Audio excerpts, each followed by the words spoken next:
Hello, everybody, and thank you for tuning in to the Liberty Report. With me today is Daniel McAdams, our co-host. Daniel, good to see you. Happy Thursday, Dr. Paul. How are you? Good. Good. Getting ready for the big weekend, which we'll be talking about a little bit. But don't leave the home. Next day. So my big problem is it's a holiday weekend coming up. Yeah. But I don't know what day is 4th of July. It looks like, I wonder if they've canceled the 4th of July. That's what I'm afraid of. I think spiritually it's been canceled. But anyway, we will talk about that later on as we get closer to the 3rd of July or the 4th of July or whatever. But today we want to talk about herd immunity. Herd immunity is something that we've been supporting, and nature supports it, and yet the officials who want to keep us in panic are in denial. Oh no, you can't do it. You can't trust them. No, that's dangerous. You have to have a vaccine. If there's such a thing as herd immunity, what will Bill Gates do for his entertainment? You know, who's going to develop the vaccines? So, but today we found some articles. I think Reason had this article that. Herd immunity is essentially here. It's coming. Like yesterday when you put up the chart to show where the death levels were from the coronavirus, which is down to 0. I said, well, maybe the epidemic is over. And evidently there was enough positive thinking that they said, well, let's open up a little bit. We're the boss, and we can tell people what they can do with their lives. And maybe we can just loosen up a little bit and have these governors and mayors and everybody else tone down their regulations. So it seemed to be moving pretty good, and people were excited about it. But we're in the midst of the very opening of this. But guess what? They found out too early. But we don't. The people aren't scared enough, and the people who need it and want to intimidate people. If herd immunity is around the corner, and which I believe it is, I think it's way down. And of course they fudge the figures, say, well, what are you guys talking about? There are more cases than ever before. Yeah. But we've gone over that before. That's a little bit of fudging the figures. That's a little bit about fake reporting. But there are some articles now that show and confirm it that maybe just within months or two it will be a non-issue. But I think there are some. What will they do if this is not an issue? They don't even have that new virus to complain about yet. I think that's always in store. But right now, you know, the herd immunity was moving in the right direction, but some people now are saying too much, too fast, and we have to scare the people.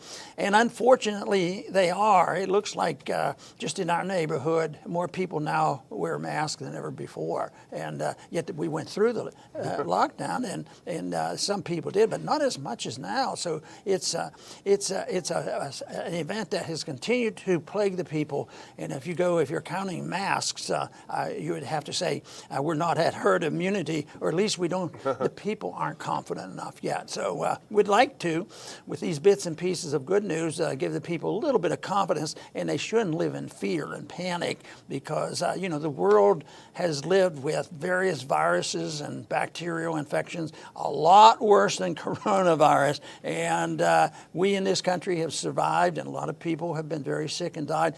And quite frankly, I don't think this rates as one of the most serious types of panics or infections that we've ever had to deal with. Matter of fact, I think it's medium or low medium from the amount of danger from this infection.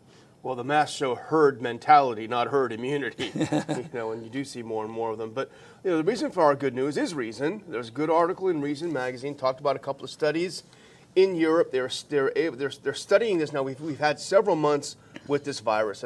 Scientists are able to learn more about it. At first, remember, we don't know anything about it. We've got to panic. Now they know a lot more about it. A couple of interesting studies that are indicating that we, if not at herd immunity, very close to it. And Ron Bailey wrote this at Reason. It came out yesterday. The main takeaways from the article: many more people have developed T-cell immunity than previously thought from this. In New York, it may be 40%, which is close to the threshold for herd immunity. And the other is interesting. It's a German study that having a previous common cold, coronavirus, and gotten over it actually may help boost. And this is interesting. What the Germans did, is they exposed blood from a COVID-19 infected to blood without COVID-19 infection. They found that 81% of the subjects who never had COVID-19 were producing, nevertheless, the T-cell immune reaction to it. So the conclusion is that earlier common cold infection may provide 8 in 10 people with some form of immunity. All pretty good news.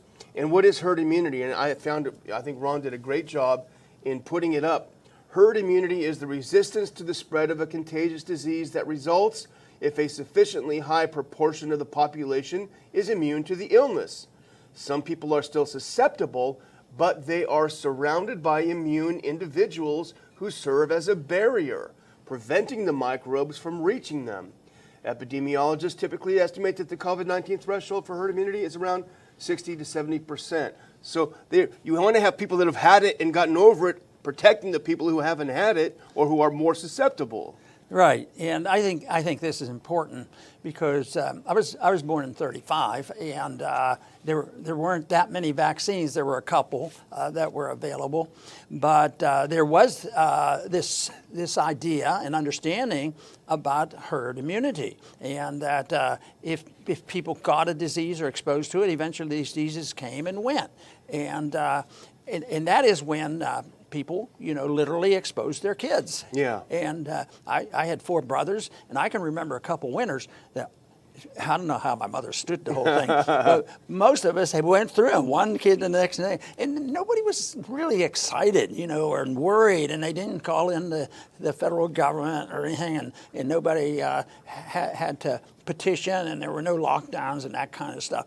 So this herd immunity has been around for a long time, and I think that it really annoys me when we have the expert scientists who are the great immunologists of all time get up and they don't have the vaguest notion that they may know about it, and maybe that's a threat to them because that curtails their plans, because this is planned chaos, and that will affect that. So they're in business of not just getting rid of diseases and getting rid of diseases. There are some other ulterior motives for all the mess that we're putting up with. Yeah, that's true. And people might say, Reason Magazine, those crazy libertarians, you don't want to believe them.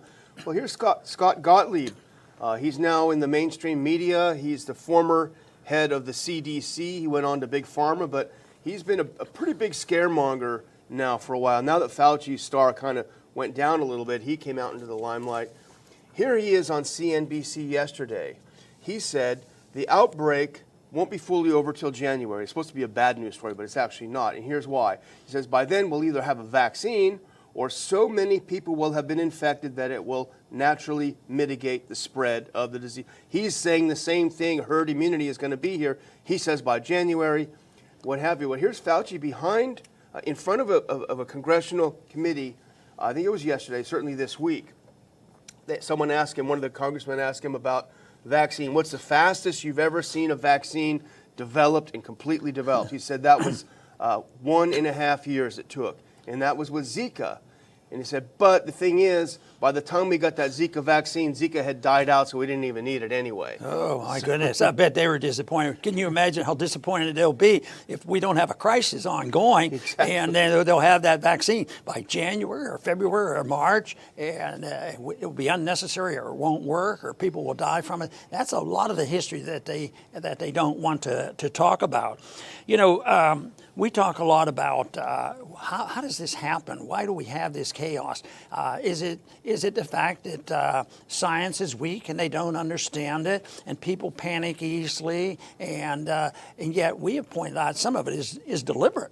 I mean, some people benefit from it, the epidemiologists and the people who make the drugs and all this. So there's a lot of that there is a plan for it. And some people even called it the planned chaos of the people who benefit from this. And that's what's going on now. They don't want you to know the truth.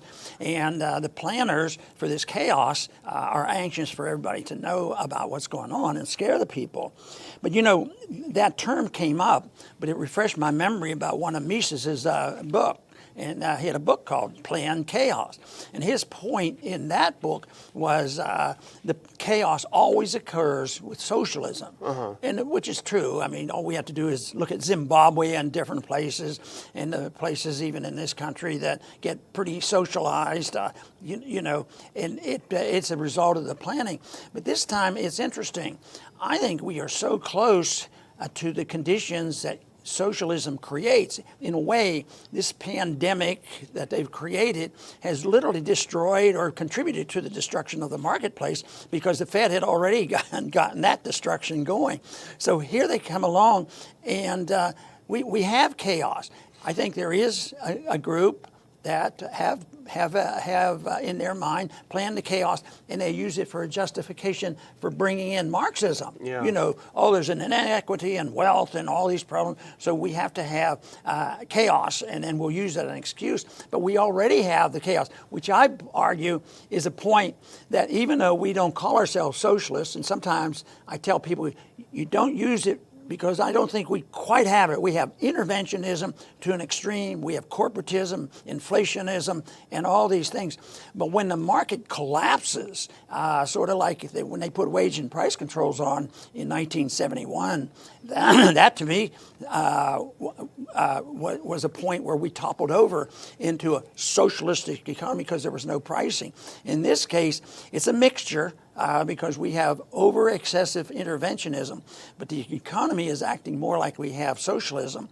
And if you look at how medical care is distributed, and I saw some figures today how much money is being spent on medical care is extreme. And yet, what do we get for it? We get the Gottleibs of the world and the Faucis of the world to come and intimidate who work with the drug companies. And that creates the chaos. And literally, if the chaos isn't real, we have to scare them to death. Oh yeah, it's coming. It's next month. And you know, we've gone over all these headlines. The headlines are there to intimidate people. And that is the reason they can keep this going. Right now, they're scared to death that herd immunity is coming. Yeah. And it's just around the corner. And our charts, they're frightened because of what we've been reporting. You know, look at what they show. The people aren't dying from this anymore. The immunity is growing.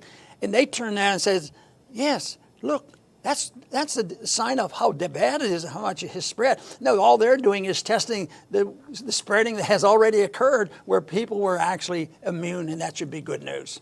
Yeah, and not only are they frightened of reaching that herd immunity, amazingly enough, they're doing everything they can to prevent that. If we accept, as even Gottlieb says and the others say, that healthy people get it and get over it, and that helps develop immunity and protecting the people who are vulnerable to getting sick, if that's a good thing, which is pretty much accepted it is, even by Gottlieb and Fauci, then why are they trying to prevent it? Why are we reclosing down Texas? Because there are more cases. More cases and less deaths would be a good news story because people are getting it and getting over it.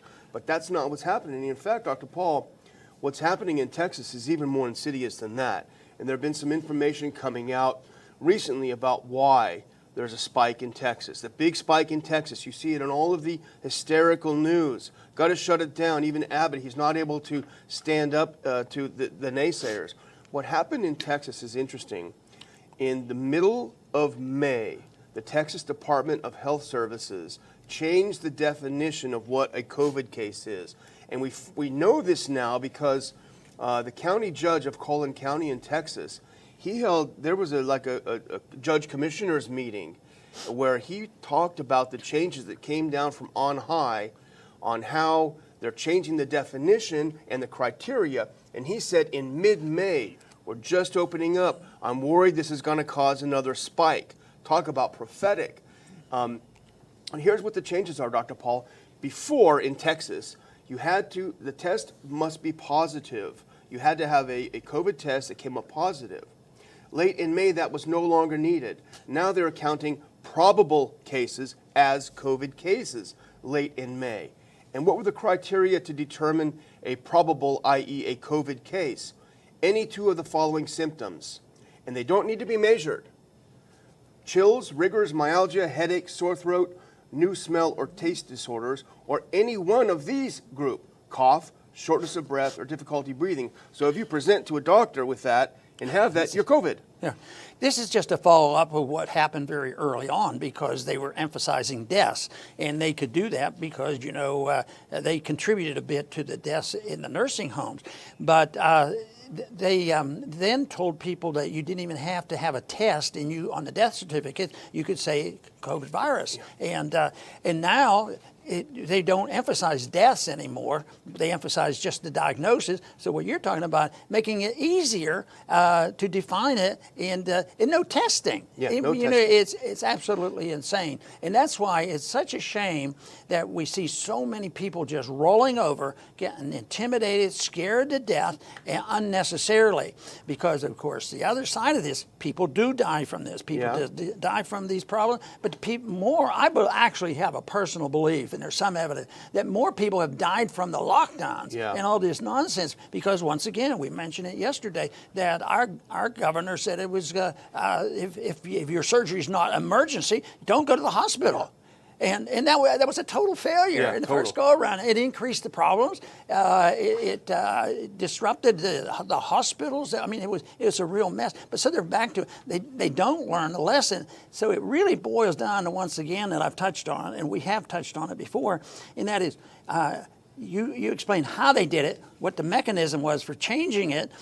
The big question is why are they doing this? Yeah. Is it pure stupidity? Because I don't believe that everybody that opposes what we say, are totally stupid. I think they're very sincere, but they've been influenced, and they've listened to the experts that are paid hacks for a certain philosophy and a certain group of people who have money. Why should they believe in people that are in business with the pharmaceutical companies? Yeah. Where's Gottlieb these days? Yeah, he's making some money. We have a clip of the judge, of Collin County judge. It's just a few seconds long, but he's expressing his concern to his colleagues. Let's listen in for a second. Best efforts, it will be very hard to get in front of this story.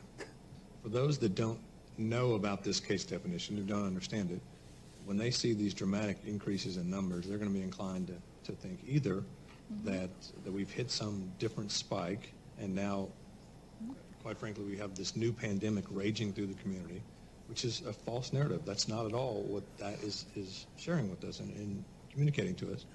Or they're going to be inclined to think, well, we weren't doing an honest job with the numbers prior.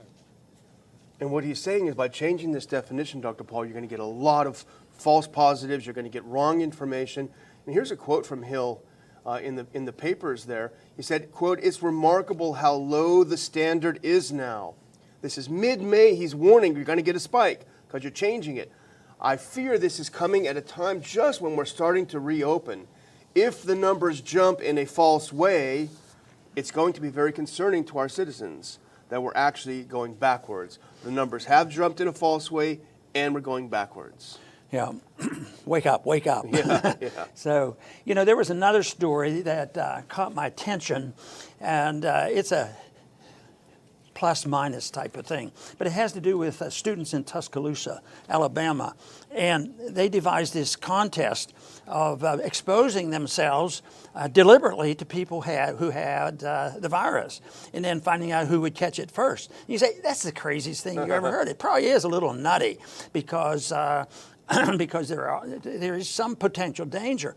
But what it reflects is what the kids, the young people, think about being intimidated and scared to death. And they're saying, we want to go to the beach. This is sort of a beach party type of thing. And they don't want to do this, which means, do you think they would do that if they were trying to protect themselves from polio or tuberculosis? Oh, let's go and just be exposed to somebody with tuberculosis and see if we get it. They're not going to do that.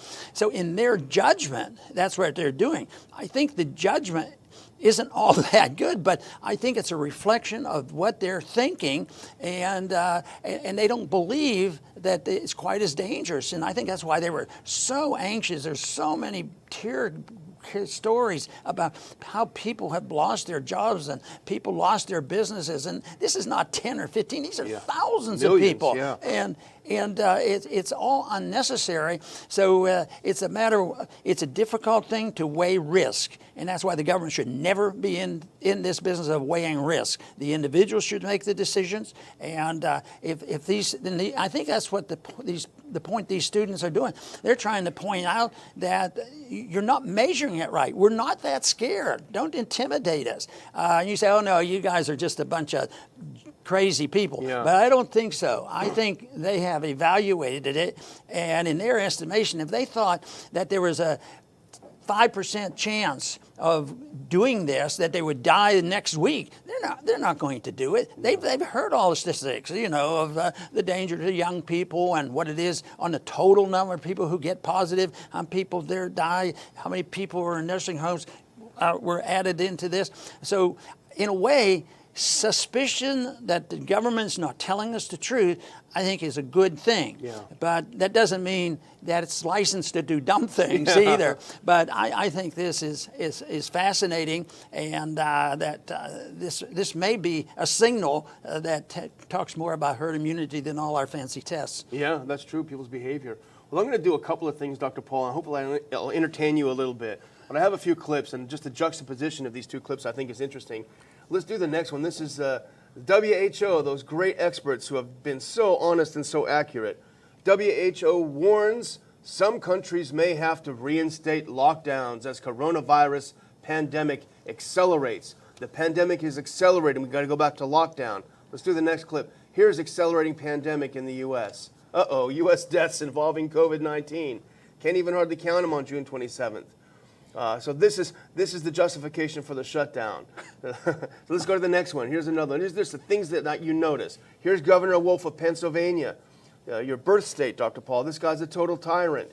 He just expanded the mask-wearing order. You've got to expand it.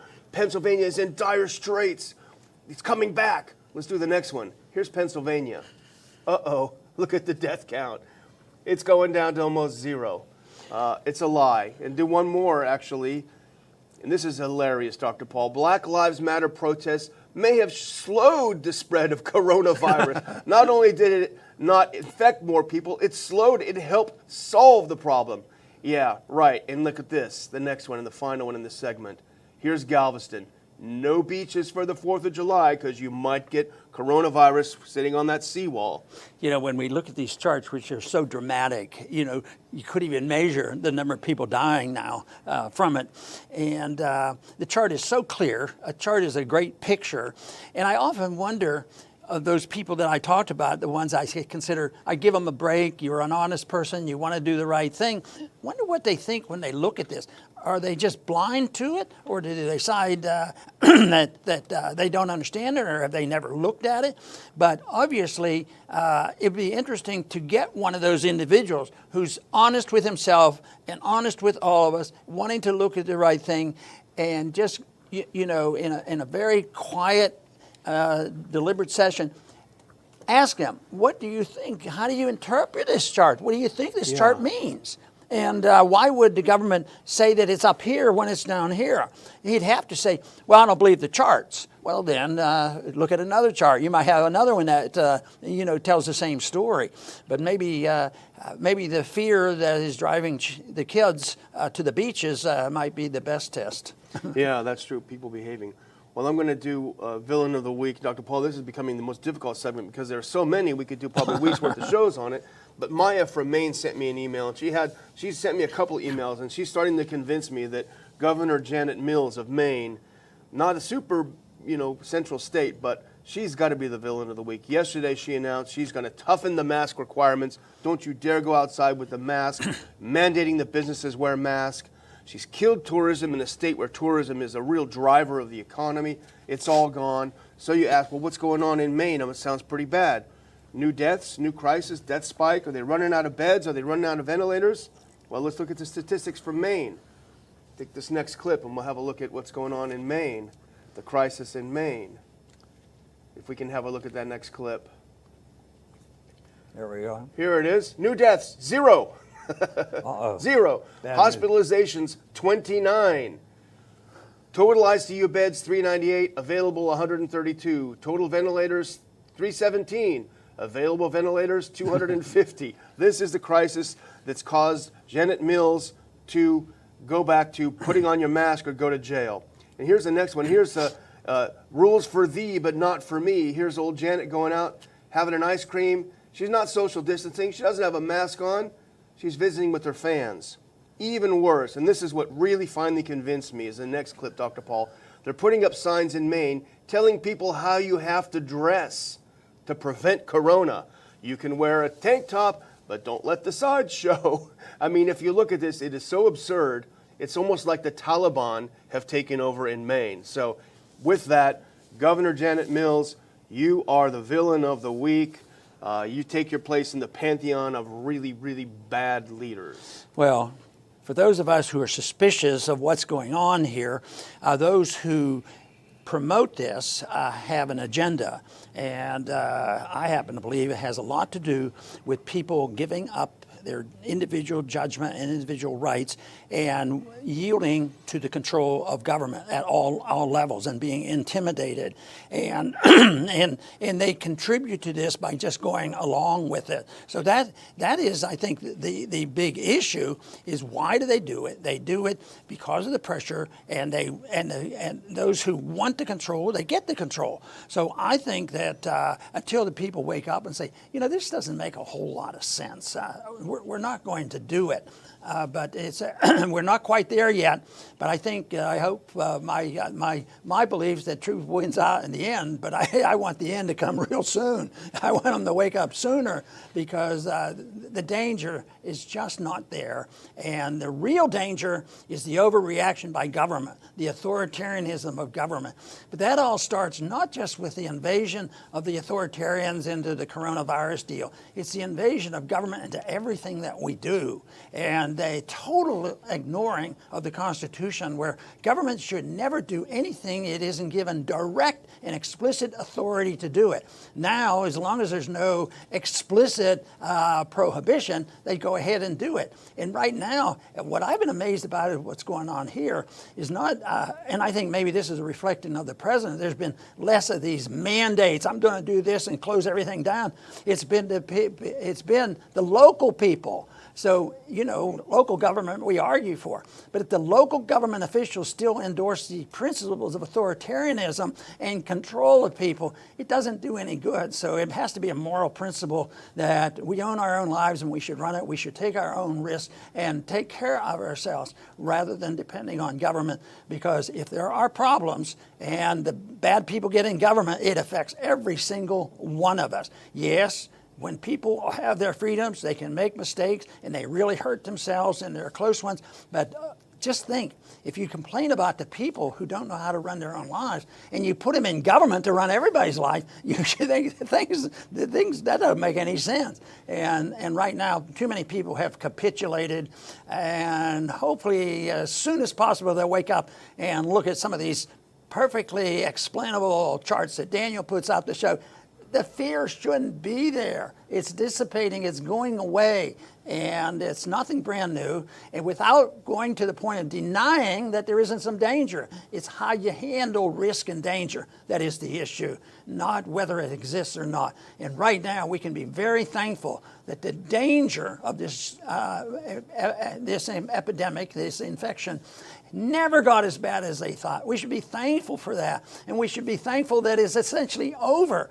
But we can't be thankful for allowing the authoritarians, the bureaucrats, and the politicians and the drug companies getting away with this and using this as an excuse to further undermine our liberties. I want to thank everybody for tuning in today. Please come back soon.